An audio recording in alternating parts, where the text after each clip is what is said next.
बिस्मिल्लाहिर्रहमानिर्रहीम।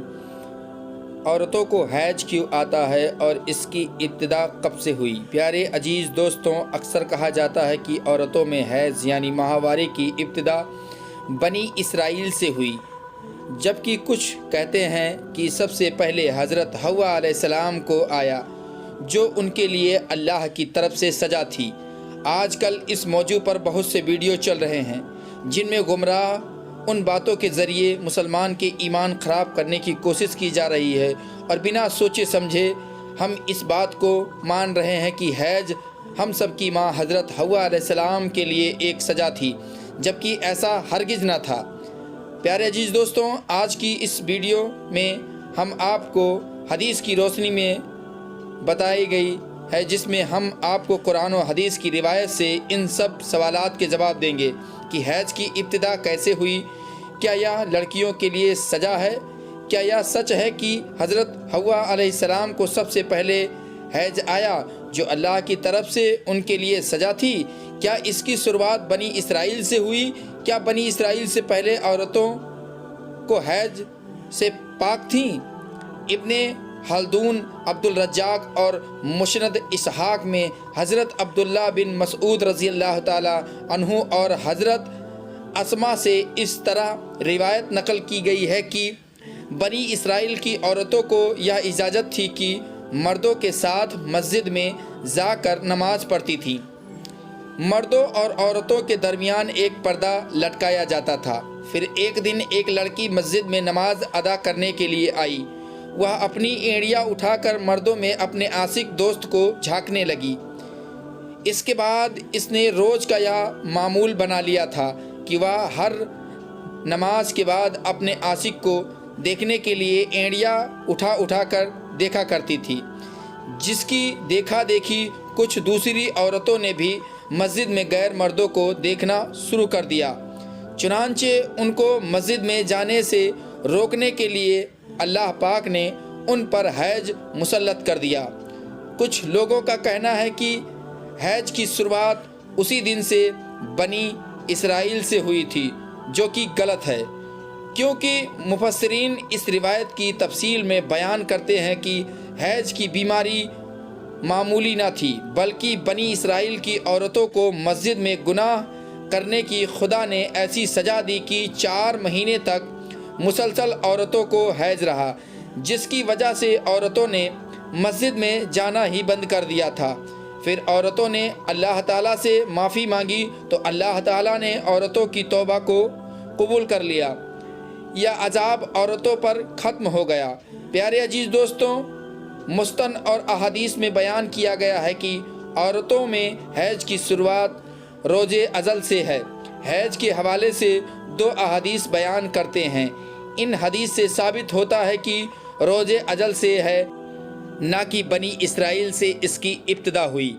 हज़रत आयशा रज़ी अल्लाह ताला अन्हा हज्जातुल बिदा में अल्लाह के रसूल सल्लल्लाहु ताला अलैहि वसल्लम के साथ हज के इरादे से निकली।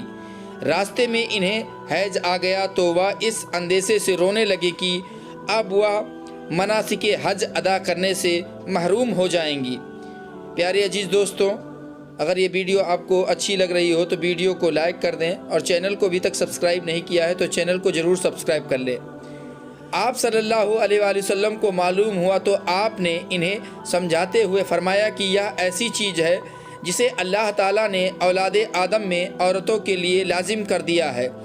इस हालत में तुम भी वही सब कुछ करेगी जो हाजी करते हैं, सिर्फ पाक होने तक बैतुल्लाह का तवाफ़ न करना। बिल्कुल इसी तरह एक हदीस हज़रत उम्मे सलमा रज़ी अल्लाह ताला अन्हा से भी मरवी है।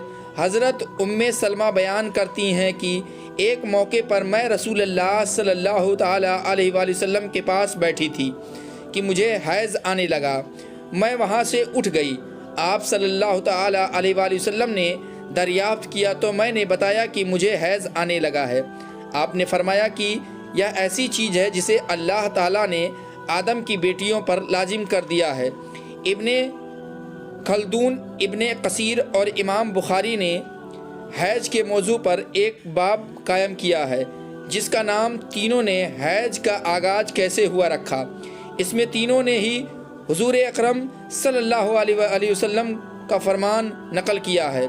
حیض وہ ہے کہ جسے اللہ پاک نے آدم کی بیٹیوں پر لازم کیا ہے۔ اب ہمیں اس سوال کا جواب تو مل ہی چکا ہے کہ حیض کی شروعات بنی اسرائیل سے نہیں ہوئی، بلکہ اس کی شروعات حضرت آدم کے زمانے سے ہو چکی تھی، کیونکہ حضور پاک صلی اللہ تعالی علیہ وآلہ وسلم نے فرمایا کہ حیض کو اللہ تعالیٰ نے آدم کی بیٹیوں پر لازم کیا ہے، چنانچہ آدم کی بیٹیاں بنی اسرائیل سے پہلے بھی موجود تھیں۔ پیارے عزیز دوستوں، علامہ ابن حجر عسقلانی اور فتح الباری میں بھی یہ ثابت ہوا ہے کہ حیض ابتدائے تخلیق سے عورتوں کے مقدر میں لکھ دی گئی ہے۔ اب ان روایت میں روشنی ڈالتے ہیں تو جن میں یہ لکھا گیا ہے کہ حیض کی ابتدا حضرت حوا سے ہوئی اور ایسا بطور سزا ہوا۔ امام طبری سورۃ البقرہ کی آیت نمبر 25 کی تفسیر میں حضرت عبد الرحمن بن زید کی یہ روایت نقل کرتی ہے کہ حضرت حوا کو پہلے حیض نہیں آتا تھا، ان کی تخلیق پاکیزہ ہوئی تھی، یہاں تک کہ انہوں نے اللہ تعالیٰ کی نافرمانی کی اور ممنوع پھل کھایا جس سے ان کو جنت سے نکالا گیا، اور پھر ان کو حیض اور حمل کی سزا دی گئی۔ اور لکھتے ہیں کہ اللہ پاک نے تب فرمایا، میں نے تجھے پاکیزہ بنایا تھا لیکن تو نے میری نافرمانی کی، اس لیے اب میں تجھ سے خون جاری کر دوں گا۔ امام طبری کے علاوہ سب مفسرین نے اس روایت کو ناقابل قبول کہا ہے۔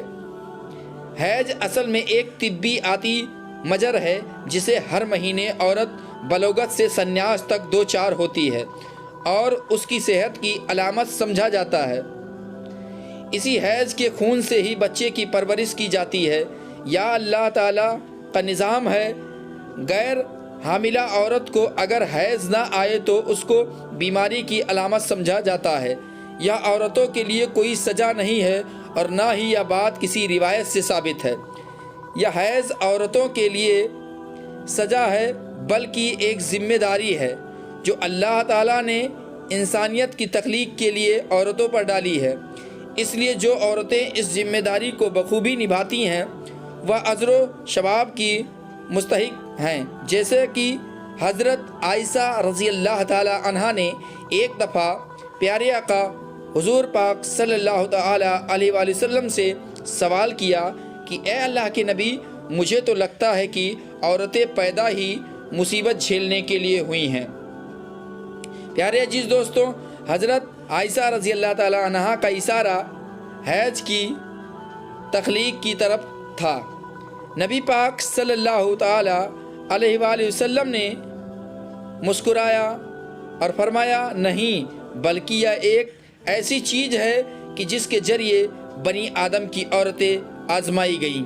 اس حدیث شریف میں علامہ ابن حجر فتح الباری میں لکھتے ہیں کہ عورتوں کی تخلیق کی ہی اللہ پاک نے ایسی کی ہے کہ انہیں حیض آئے، ان پر پہلے دن سے ہی لازم کر دیا گیا ہے کہ جو عورت اس پر صبر کرے گی وہ اجر کی حقدار ہوگی، اور جو اس کو مصیبت اور برائی سمجھے گی وہ اللہ تعالیٰ کی تخلیق میں عیب ڈھونڈے گی، وہ اللہ تعالیٰ کے گناہ کے مستحق ہوگی۔ حیض اللہ تعالیٰ کی طرف سے عورتوں پر آزمائش ہے جس پر عورتوں کو اللہ تعالیٰ اجر و ثواب عطا کرے گی۔ پیارے دوستوں، امید کرتا ہوں کہ آپ کو یہ ویڈیو پسند آئی ہوگی۔ اگر ویڈیو پسند آئی ہو تو ویڈیو کو لائک کریں اور چینل کو ضرور سے ضرور سبسکرائب کر لیں، بیل آئیکن کو ضرور دبائیں۔ ملیں گے اگلے ویڈیو میں، تب تک کے لیے خدا حافظ۔